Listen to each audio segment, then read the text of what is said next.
হ্যাঁ, তাদের উদ্দেশ্যেই বলছি, যারা আমাকে কমেন্ট করে জানতে চায় ভাইয়া আপনার বাড়ি কি নদীর পাড়ে, তাদেরকেই বলছি হ্যাঁ ভাইয়া আমাদের বাড়ি নদীর পাড়ে। আর এটা হচ্ছে আমাদের গড়াই নদী।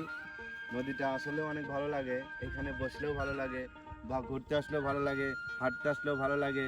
তো আশেপাশে যারা আছেন এখানে কিন্তু আসতে পারেন ঘুরতে।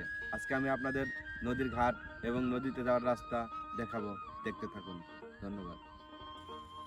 অনেকেই আমাকে প্রশ্ন করে ভাইয়া আপনাদের বাড়ি কি নদীর পাড়ে কিনা? হ্যাঁ ভাইয়া, আমাদের বাড়ি নদীর পাড়েই। নদীর থেকে একটু দূরে 1 মিনিটের মতো লাগে, তো বলতে গেলে নদীর পাড়েই। তো আমি এখন নদীতে যাচ্ছি এবং দেখবো যে নদীতে জাল ফালাইছে কিনা মাছ ধরার জন্য। তো মাছ কিনতে যাব। বউ বলছে মাছ কিনি না। তো কালকে রাত্রে ঝগড়া করছে অনেক মাছের জন্য।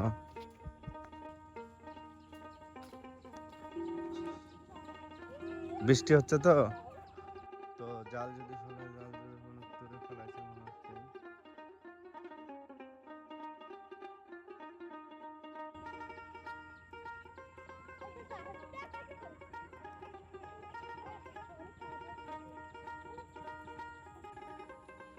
বৃষ্টি হচ্ছে, আর বৃষ্টির ভিতর কিন্তু আসলে অনেক ভালোই দেখা যাচ্ছে। তো এদিক দিয়ে রাস্তা আছে যাওয়ার।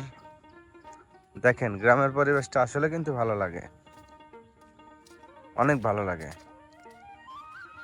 গ্রামের পরিবেশটা খুবই ভালো লাগে। নদী পথের রাস্তা এটা।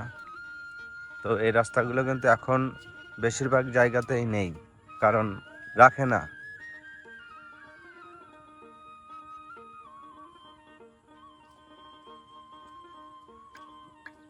কাকু কি করো, কি করো, কি করতেছ, কি করো বলো? ও তুমি বোবা, কথা কইতে পারো না? কথা কইতে পারো না? পারো তো কথা তো কও না, কথা কও। কথা কইতে পারো না।